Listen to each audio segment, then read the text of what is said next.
This is Najee Hampton. Okay, so today we're talking about merch. So I have Najee Talks merch, just my normal logo for sale. You know what I'm saying? We got the link in the description. We got mugs, we got shirts, I got hoodies and sweaters. You're gonna see me wearing these from continuing on. May not be in these certain episodes coming up, earlier ones, but as they go on and as I do my midweek rants, you will see them. And so if you would like to purchase them, please, it's a description. The link will be in the description, and please support as much as you can. Thank you very much. Hi, I'm Najee Hampton, and this is Najee Talks, where I discuss with people topics under the umbrella of lifestyle and have them come on the show and we talk about said topics. Today we have Latanza Price. Hey everybody. Latanza. Thank you. It's a pleasure. Going to tell the audience something about yourself? Well, I am the owner, the founder, the CEO of Priceless Moments, which is an event planning and production company. And I'm all about making ordinary events turn into priceless moments. Nice. Anything else you want to talk about? Well, I'm interested to see all the questions you're going to ask me. They're going to be good questions. Don't be nervous about my questions. Never nervous. Also, Latanza went to King Drew. Yes. 2009. 2009. Bring it back? Yes. Oh, yeah, great times. Good Beautiful times. times, yes. King Drew birthed some beautiful people. I agree with that. Okay, so you ready to start? Let's go. First question. What do you do for your job? So, I am an entrepreneur. I have my own business, but I am also in the entertainment and purchasing industry. So, I work for a company. I've been in basically that field for, I guess, going on 10 to 11 years already. And I'm good at what I do, which is really operations and logistics. And, that's kind of my day-to-day. My bread and my butter, they're my silent investor. And then for my corporation, it is Priceless Moments, so that's event planning, production, coordination, the whole nine. I've been in business since 2017. With that, I've had some great successes, different type of events that I've done, but it is thriving, it's going, and it keeps me busy. Oh, that's nice. So, Yes. so what exactly do you do, within those events that you do? What exactly do you do? So I basically, if you can imagine, I am your brain to when you first think or conceptualize an idea to basically you having your guests come and you celebrate that special occasion or that special night. So I'm basically everything in between, from your decor to your vendors to your venue to your food to your drinks, to every single aspect that makes that moment priceless. So basically, like the plug. Yeah, I get called that all the time. That makes sense. Yes. That's dope, though. Okay. Well, so next question. How long have you been in your relationship? Me and my hubby, we are college sweethearts. So we've been together going on 5 years. Right after college, I always had this rule where, obviously I was popular, I was very well known on campus because I was involved on campus, but I always had this rule that I couldn't really be too close to anyone that I can see every day, because that's just a little too close for comfort. So after I graduated, and he's older than me, we basically went on a date, and then the rest was history. That's nice. Yes. What school did you go to? Cal State Northridge, go Matadors. Okay. I worked the clinic there for my school. Yes. Yeah. All right.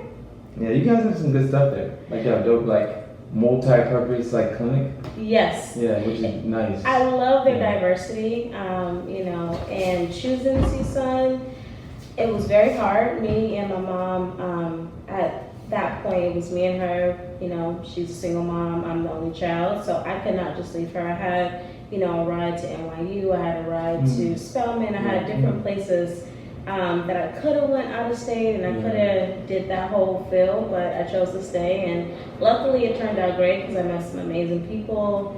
Definitely got connected within the community, and you know, Yeah. it was a good reasoning. Now I'm not gonna say I have withdrawals from possibly going to another university like out of state or historically black college or something like that. But at the same time, I stayed and it turned out amazing. So I would say for me, I would going to an all black school, amazing experience. I wouldn't trade it for anything in the world. Yes. And then going out of state, having the chance to just like branch out on my own and create my own. The only thing is like you don't really have like the networking you created and the bond you created there at that school. You don't get to take that back with you. Why don't you? Because nobody's here. Nobody's here. It's like. Well, actually, the thing is, weirdly enough, a lot of the people that went to my school are here, either from here or they moved here. Oh, well, so that's a good thing. Yeah. Right? Well, LA is a melting pot. Right. So that's a beautiful thing. So if it wasn't for that though, then I still wouldn't have most, because it's still a lot of people. And the thing is, it's like that's why people go to homecoming, because it's like for homecoming for us, it's us like get back to people and see stuff. Yeah. But the thing is, for me, I'm in school and it's like I rarely get the chance to even. Because I couldn't just like miss school. Right. I couldn't miss classes just to go to homecoming. Right. You know what I'm saying? And then there's like a lot of stuff you gotta think about when it goes into it. And I thought about going this year, but it's like a lot more. I'm like sitting there like money and stuff, figuring out like hotels and it's a lot of shit. Because I don't be knowing, because they ain't been a while, I don't know nobody there like that, where they can just come, I can stay there, It's not convenient. Right. But then also at the same time, so a friend of mine that I'm still close with, like we have a group we're close with since freshman year of college. She's getting married. Yes. And so it's gonna be in Texas. That's gonna be a little travel for you. Yeah. So the thing is, it's gonna be in October. So it's like around the time that homecoming's gonna be. Okay. And the thing is, all the people that I'm still like cool with in that group, they're gonna go to the wedding anyway. And so I'm like, it's like, and the thing is, it's like if I go to the wedding, I'm gonna save money. Because it's not like I gotta pay for any shit. I just gotta like get the hotel, get the flight. Yeah. And then we already talking about doing Airbnb, so it's already gonna be cheap to stay in the same place. Yeah. So it's already planned out. It's gonna save a lot of money that way. And then the thing is, right now, all I gotta do is just call off clinic hours, like clinic days, right? And I'll be fine. See, well, I mean, I feel like traveling, because although I did not get a chance to get away in terms of for college, like I've always been the traveler. So I've always made, I don't want to say made an excuse, but either it has been a road trip or it's been like every 2 years I'm going somewhere out the country. Because I feel like LA is such a, it's overbearing at times, but it's very, it's LA. Like it's what people know, it's what you're comfortable with. I mean, we're born and raised in LA, so it's like going and branching into other places. It's like it's a whole nother world, right? So. And the thing is for me, so I was away for 6 years, so that makes the difference. Yeah, that makes the difference. And so I would always come home to like breaks, of course. Right.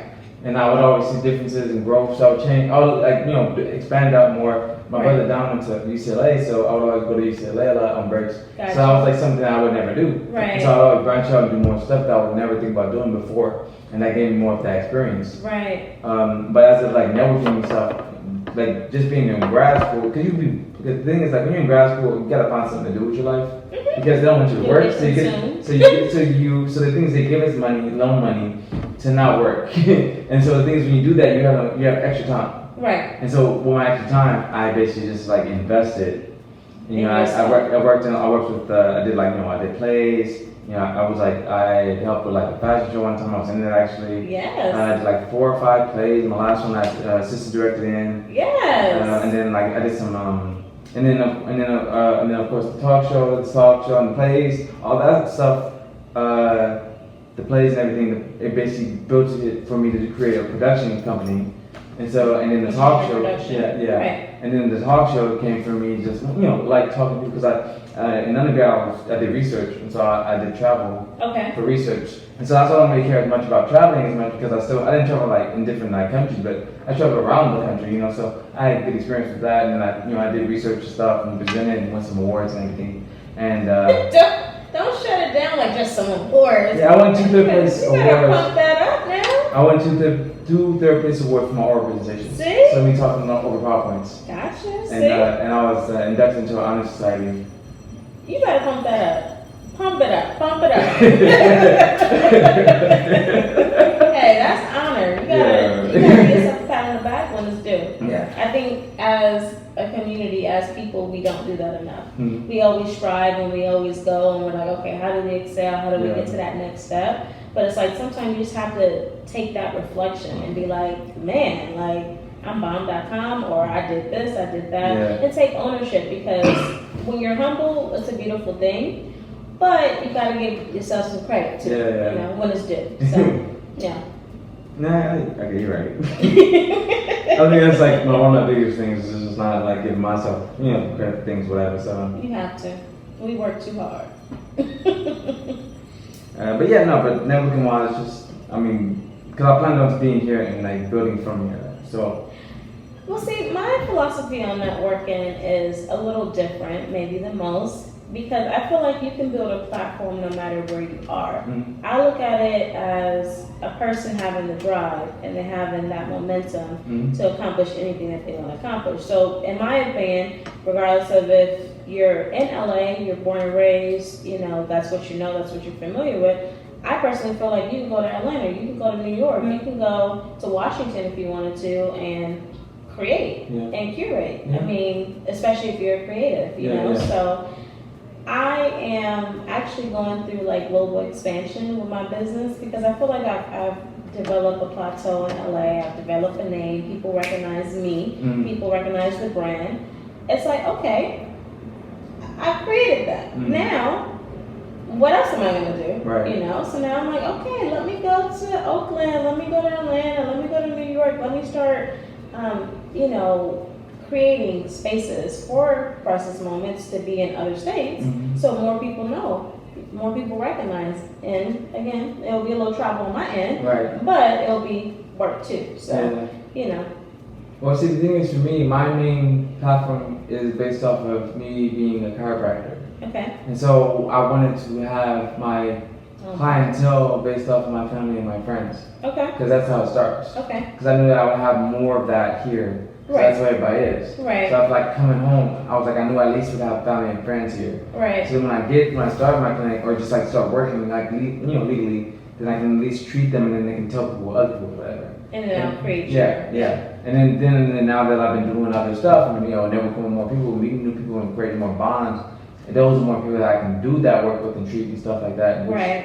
Builds more and more and more. And then now that I've been doing these businesses, creating these businesses and everything, then just more things that I want to work on and expand on and stuff. So, that's kind of like, because the thing is, these platforms, the other platforms I created just came, so Right. still working on them, your like natural gifts. Yeah, so that's kind of what it is. That's how it happens. It's sometime a thought, it's sometime an action, and it turns into, as I would call it, a beautiful but chaotic masterpiece. That's life. Yeah. Yeah. Yes. Okay, next question. Okay, so how many hours a day on how many hours a day on average do you put into your job? Like, so not work, just the job. So outside of work, because I know work is like a normal 9 to 5, right? Actually, no. I have flexibility. Okay. So I usually go in about 7, but I'm up at like 4. So I have my morning routines. Yeah. And then I'm off like around 3, 4 o'clock. So I kind of have the lighter half of my day, the night, which is usually when I'm meeting with clients or following up or, checking out venues or whatever I need to do, in the later end. But in terms of the business, I would say it's 24/7 because there's clients, and I've been very fortunate to have reoccurring clients, but also with new clients, you want to make sure that everything's perfected. For me, I operate in a very structured but professional way. So for me, it's like, okay, we're going to have a phone conversation, we're going to have a consultation, we're going to jot down all your ideas, we're going to create this one concept, and then we're going to go from there. We're going to talk about your budget, we're going to talk about the details of your budget, the color schemes, how extreme you want it, how simplistic you want it, and then we create from there. So at that point, it's just really checking in, getting everything that I needed in terms of creating the vision that I see for that event,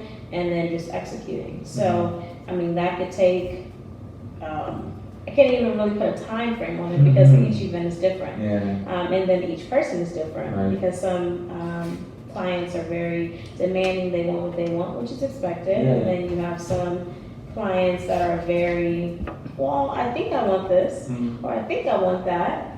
Yeah. Okay, well, what do you want? So I can, or are you gonna allow me to be my creative self and then just create? You know, so it's different clients. Yeah. So one of the main reasons why I like chiropractic so much is because it's like you have to be creative, right? Yes. Because the thing is, it's like whenever you have a new patient, because it's something like you with your clients, you come in, you get the history, right? So you figure out what's going on with the patient, get everything that you can from them, and then you can eventually figure out like, okay, well, what is, you know, pain, if we're talking about pain, right? So what's a good movement for pain, or what makes it better, what makes it worse, like, or what situation, like, because it's like certain things we do that make it worse but we do it for a reason to see if we can roll it and roll out something. Right. And so, you know, once you can narrow down and figure out what we kind of want to look for, we can like feel out, okay, well, depending on what your body is and how it reacts to certain things, we can do certain treatment for that. Right. Because so every treatment, every client, every patient has a specific treatment for their own individual selves. See. And so that's the thing. And so the thing is, it also comes with knowing if they're willing to, you know, actually withstand the treatment or not. Right. Because the thing is, they can be in so much pain where we can't even do much. Right. So the thing is, it might be like we gotta do something, like maybe just like ice them, or maybe just like, you know, we put like what we call a tension, where like it relaxes up. It basically tires out the muscles. Okay. It's an electronic thing that tires out the muscles.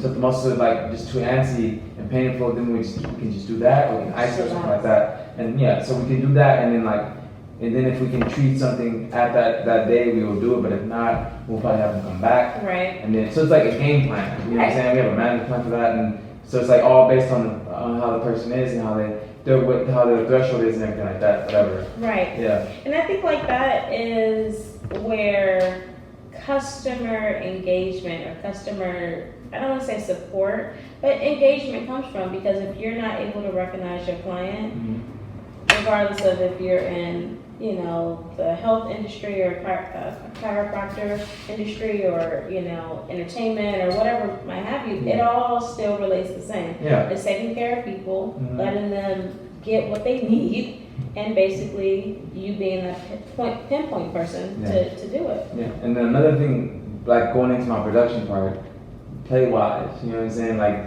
actors and actresses are definitely going to be the same situation where you got to know how they work. You got to be willing to be able to like say like, okay, let's, because it'd be like, I remember there was my, not the last one, but the play before my last one, we had an actor that was being really, he was playing his role very well. Let's just say that. Well, that's a good thing, right? Right. No, wait, because in the show he did his thing, but behind the scenes nobody liked him because he was the same person.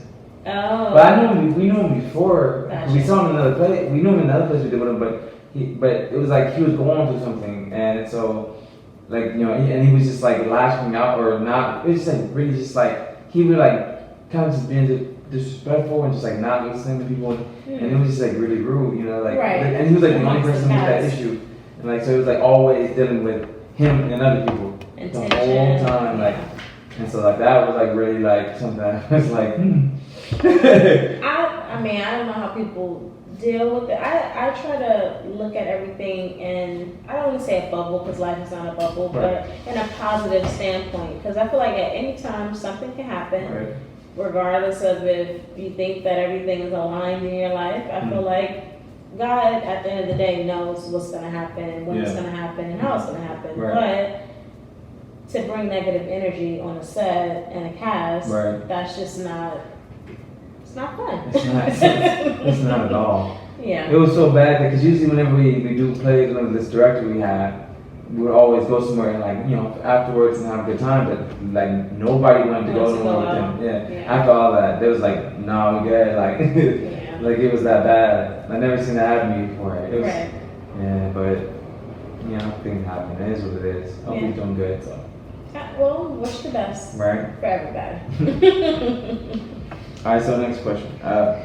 So how many hours a day on average do you put into your relationship?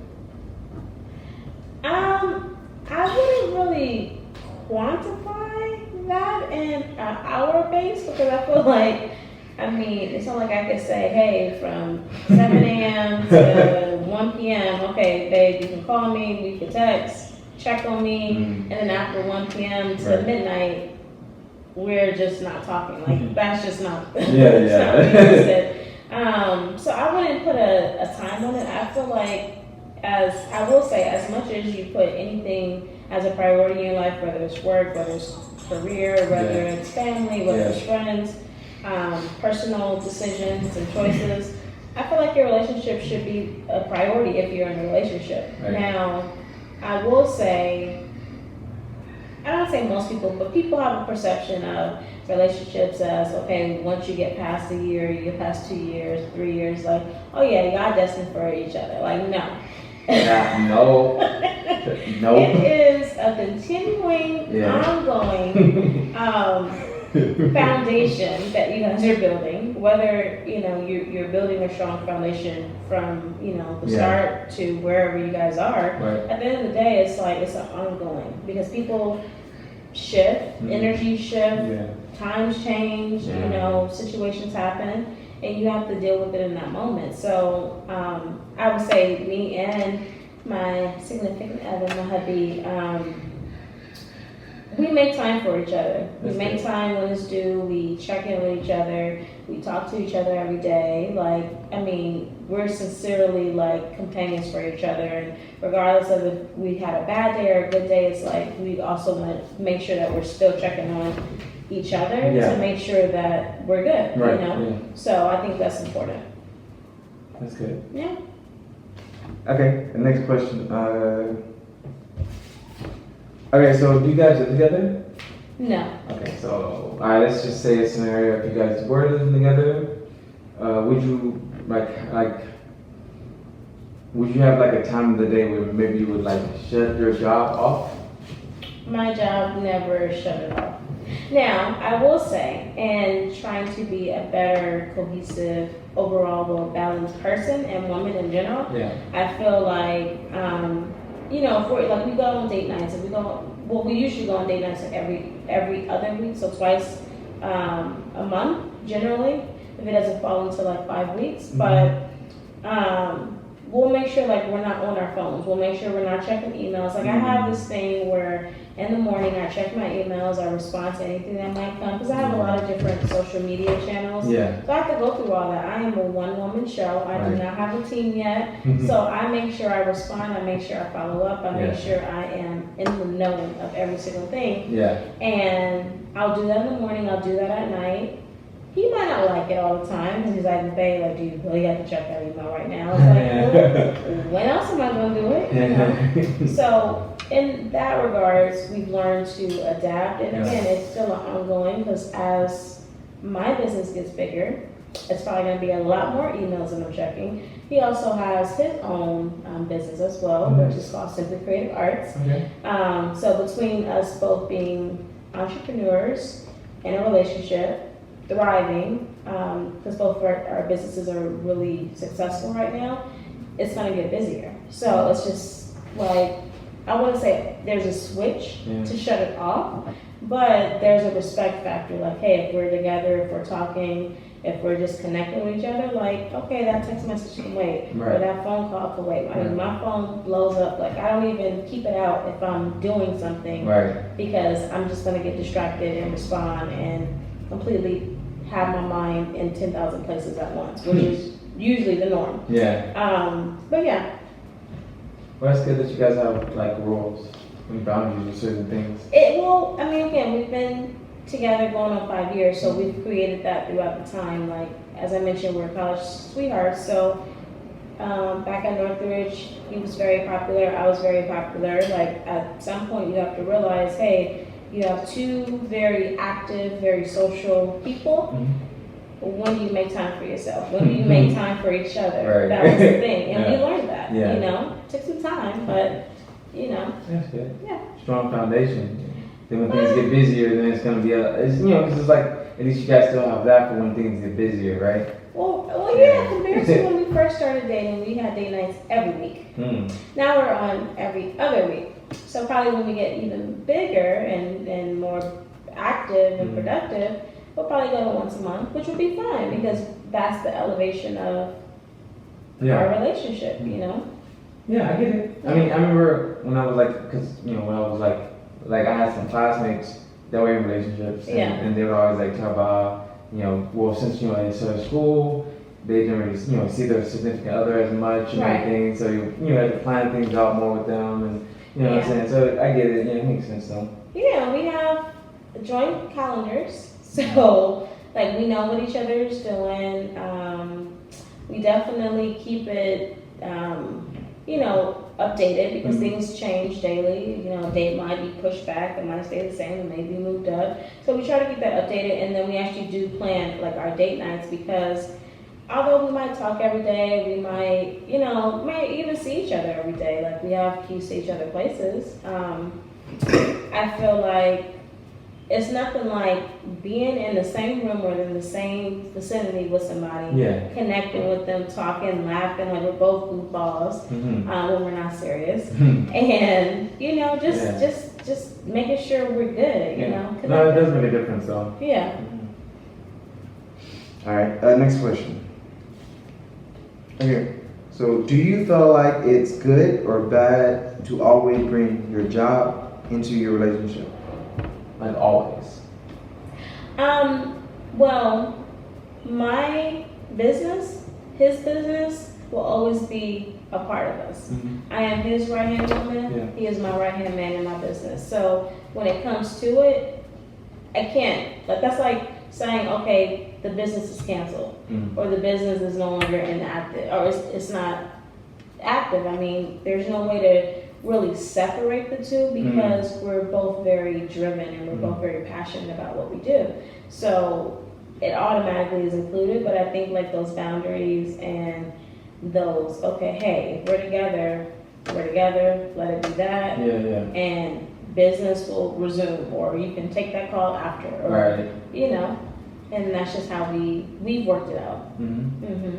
Oh, it is, it's good that you guys are at least are a part of each other's business, which makes it better because then it's like, you know, because you know there are people that, you know, significant others like aren't involved in their work, and so they, you know, they come home so they talk about their job, or maybe they just don't. I was in a class over the weekend, and there was this guy that helps out that like he does like wellness for like police, military, and firefighters. Oh, that's good. And so the thing is like when you do like health and wellness with these type of people, like it's like a lot of shit. Like a lot of shit you gotta like listen to or just like find out. Like no, like it's like a lot of stuff. Like, and he says he doesn't even talk about it at home.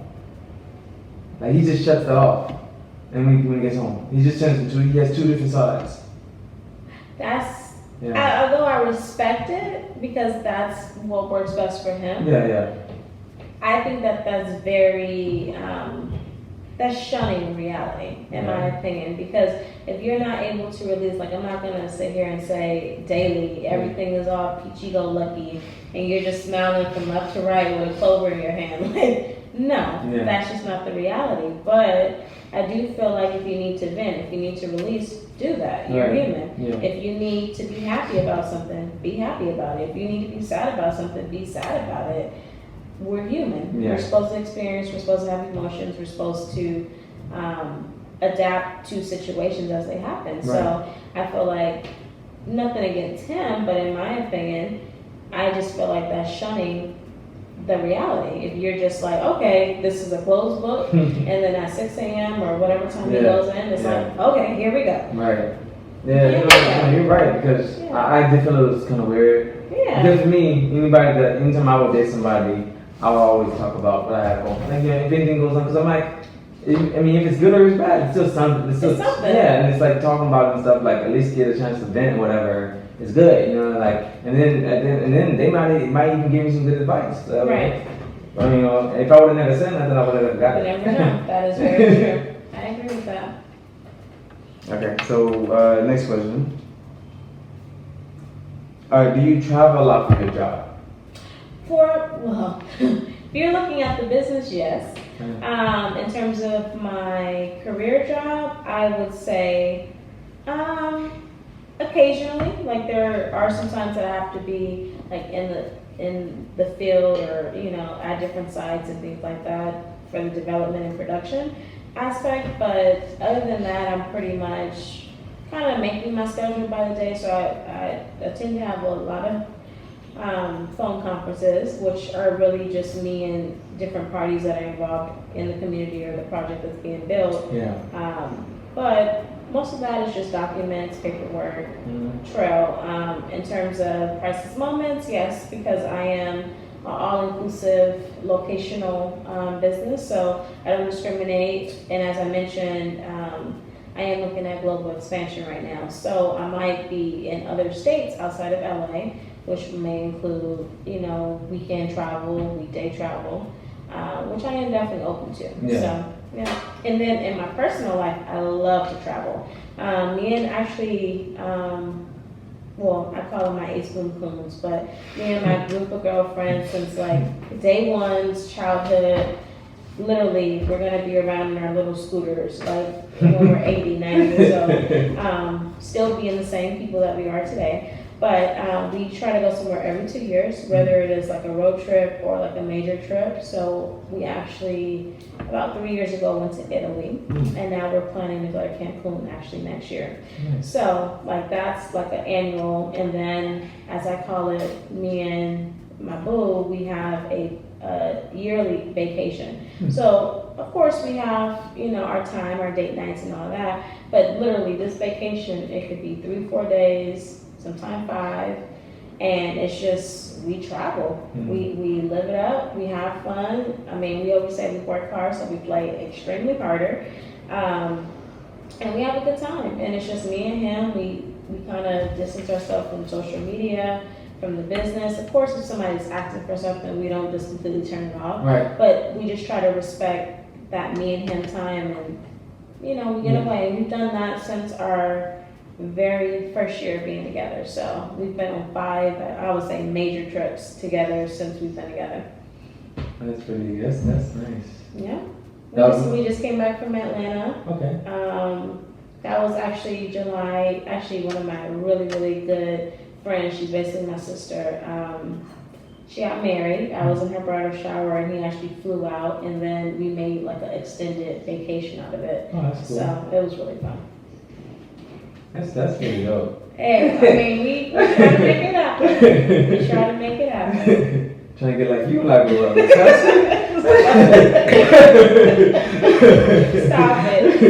Stop it. I think I gotta find me a date first, so I ain't got that, so I can't Well, really you use the gotta rest go out of the and work. mingle. Go out and mingle. I be doing that Find Latanza. I be trying, okay? You say you be trying. I be trying. That's Latanza. It's just a lot, like not like a lot, but it's like nothing really lasts long for me. It's like really short stuff, like very, very minute. Okay, but that could be a factor of 2 people coming together and they just may not be compatible. I mean, dating is not fun. It's not. Well, it could be fun, depending on the way that you approach it. But dating and getting to know somebody, the reality is you don't know that person until you really get to know them. Yeah. And then once you get to know them, you have to choose on, hey, is this person worth my time, my energy, my effort, my money? Right. Or, okay, I see you and I see you and keep it pushing. And that's fine. It's dating. Talking, All You got it. You just all gotta the go out. experimental stuff, and I don't know. It's just, but at the same time, sometimes it's like it kind of got to the point with, just I guess trying to focus on myself more than anything else, and just Self-care is everything. yeah. And I realized I need to think about myself and take care of myself more than anything else.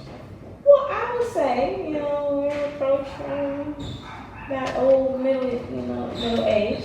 But I would say if girlfriend, marriage, kids, all that is on your horizon, then I would say it is important for you to be grounded and be one with yourself.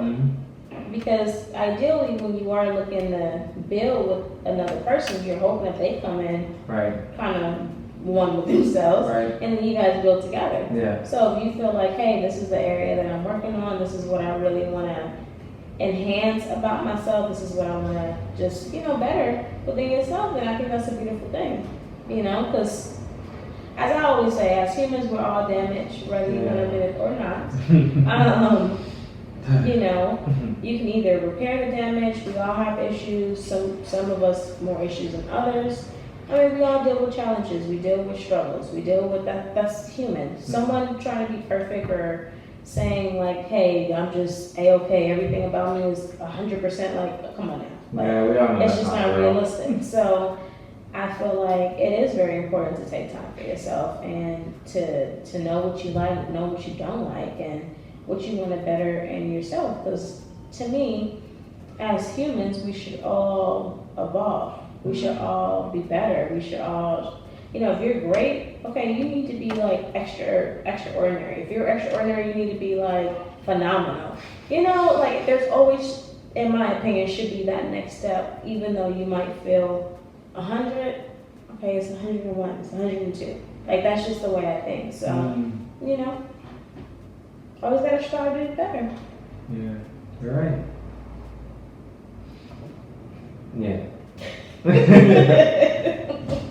Yes. I think it's just because like right now I'm kind of like in a situation with because I'm having things. So I had a situation with my school where they were trying to kick me out again over some BS or whatever. But I just met with them. I had appealed it, but they let me stay in the clinic Okay. because the thing is I was trying to start over. Okay. And so they let me come back to the clinic and like take my like, classes while the appeal was going, but then I couldn't get financial aid while the appeal was going. Okay. And then I met up with somebody today before I came back home, and you know they were saying that because so the thing is I had just got suspended in the spring, so it was like so in the last fall I was doing like a few hours of clinic hours Okay. with classes. Still maintaining it. Well, no, in the fall that's how it was, cause like you start off and you do like a few hours a day, Okay. 2 days out the week. So you get a little experience in while we're taking like our classes still, we still have classes. And then you're supposed to go on the one after that, it's supposed to be like all more clinic and a few classes. Okay. And so the thing is, I got spent in that spring. And so between fall and summer, I wasn't doing nothing. I was working so I could stay here, you know, pay bills. Right. And then and then I also had to study for my board exam I had to. But besides that, I didn't do nothing else pertaining to school. Like I had not, because I didn't have the time to even go to class. Go to the campus and do stuff because I was working. What you were doing, yeah. Because the thing is, like once I got off work, the campus was closed. Right. So there's no point in trying. And the thing is, I could just like say, oh well, let me not get these hours because labor jobs don't make much money. So you need as many hours as you can get. Right. And so the thing is, it was just like, well, I just had to do that until the time came when I got back in the summer. I didn't know much of anything. Because it was like 6 months basically. I was doing nothing. I barely even talked. Like, and so it's like you may have the social skills. Cause I would like gain some skills in the fall Right. that I lost in the spring. Right. And so I was telling him him, doing it. and I was telling him like, you know, I was telling somebody else that was in our clinic that just got started back with our clinic in Northridge. She had to take the summer off in clinic Okay. because she couldn't, because it was something going on like I think her class or something, so she couldn't come to the clinic yet. Okay. But she was still taking classes with us. Okay. So she just started with us this trimester. Okay. And the thing is, she's like struggling, of course, but the thing is, she still was on par with people because she was like She was still with there. classes and probably studying and stuff. And Right. I wasn't doing none of that. So I was Gotcha. telling him like I had no time to do nothing. And he's like, Right. I get that, and I was like, I understand. Like you worried about bills, you know, you worried about if you're gonna even finish the program, like you worried about a lot more stuff. And so it's like, I get it. It's like, you know, and so then I was like, yeah. And then he's like, and so then because of that lack, I didn't have any skills to start with when I came to the summer. So I didn't have anything. So when I got in there, it was like, yeah, like you can't even like. You gotta start like all over. Yeah, I basically had to do everything, remediation stuff, whatever. I couldn't even treat people. Like it was like crazy, like. But it was like, but it helped. At the end of the day, I still learned a lot. Yeah. But the one thing I didn't get was like that real life experience. Because my pictures are fake, and the doctors know the answers, so it's cheating. You know what I'm saying? It's not. You wanted that actual in real life. reaction. In real life, when you have a first-time patient, nobody knows the answer. Right. The doctors don't know, you don't know. You figure it out. Exactly, together, and that's the point. Right. You're supposed to be like talking to them about the history and everything that's going on with them, and then together, now we try to figure it out. Right. But the thing is, when they have the answer, they know the answer. They're just sitting there laughing. Like, you did that? Ah, nah. What are you talking about? Like when I They're get my like, critiquing. yeah, already. Yeah. Because it's already biased because they already have the answers. Right. It's like, oh, well, no, that's B. And I'm like, well, I think it's A. They're like, stupid. Like, no, why do you think I'm stupid? You can't think I'm stupid. It doesn't make sense. Right. And so that's the issue I had. And I was telling them, like, it doesn't really make sense because we're not doing it together where nobody knows. It's not a double blind study. It's literally like one blind and they know everything. So, yeah, it doesn't help the situation at all. So they already have a high expectation because they have the answer. And so I'm just like, so I'm telling them that. And he was like, okay. And But do they want to know your logic, like on why you chose your answer? Do they give you that opportunity? yeah, but they'll ask, of course, but still at the end of the day, it's still not the same thing, though. Right. Like I know it's like in the real experience I've had it before, but the real experience and then when you do the mocks, right, it's two different things. And then like when the patient's being fake, it's not the real thing. Right. Like I like having a real patient. Right. Because they have a real issue. Right. I hate having a patient that has to fake things. Mm-hmm. You know what I'm saying? It's really weird. Yeah. I had one assessment where the patient had like bilateral leg weakness, but the thing is, even though I did like their like muscle strengthening test, like she wanted me to assume that they were weak, but they weren't because he was a healthy person. So when I did the exams on him, it was normal. Right. But she was like, and then when I was reading the results there. And she was like, wait, she was like, and I was like, oh, my bad. It should be this. Like, that's stupid. Yeah, I got a lot of that, just assuming it. Like, just, if you want me to assume it, just say it. Just be like, oh, well, this is that. Because if it's like, if I do them, then at least give me the abnormals. Right. And be like, well, this is really what's going on. This is, because that's what they do when it's like when they give us like exams. Right. Like, already. Scenarios. Yeah, when they give us the real exams, they will like have us do them, and then they'll be like, oh, well, this was off, and this is that. You know, they'll tell us once we're done. And so that's what she didn't do, whatever. But anyways, so what they're gonna do with me now is it's gonna be like kind of like a shell term for me. So I'm gonna be still in clinic, but they're gonna have the clinicians in there with me while I do everything though with the patients. So it's gonna be like hands-on. It's gonna be hands-on, and then they're gonna be there watching me, but that's still better. Then you have an actual. Yeah. So I think that's gonna be good, and then they're gonna have me retake classes. So I'm gonna be taking 2 differential diagnosis courses and 2 clinical reasoning courses. Okay. Because the differential diagnosis is like basically just like diagnosing and like knowing what you should be expecting with certain things. Right. And the thing is, it's been a while since I did that, and so it's kind of hard for me to remember those things, you know? All right, next question. Do you travel a lot for your job? I would say in my career job, occasionally, because sometimes I might have to go out in the field if there's new developments or properties are being built and I have to oversee the construction of it. But if I am traveling just for self, then yes, I love to travel when I can. In terms of the business for Crisis Moments, it is event planning and production, so I'm not biased, and where I go anywhere.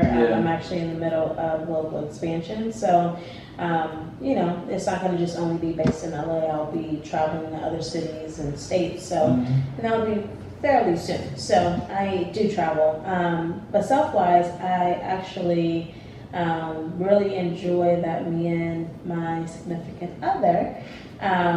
That we have a yearly vacation that we go on, and we'll try to go, to different places, whether it's a road trip or somewhere out of the country or out of the state, just to have that alone time. And what about your friends? Well, traveling with my friends has always been fun. We actually, me and my ace boom booms, which are like my day ones, childhood girlfriends, will be in our little scooters as we get older and old. But for right now, we actually try to travel somewhere every 2 to 3 years together, as our sister trip. And the last trip we went on was actually to Italy and Venice and Greece and that whole beautiful Europe. And we'll be going to Cancun next year. Nice. So, yeah. I'm trying to be like you when I get older. Hey, I say I work hard, I gotta play harder. So I try feel to. that. Yes. I respect that for sure. Thank you. All right. Next question. What advice would you give someone who is struggling with balancing work and relationships?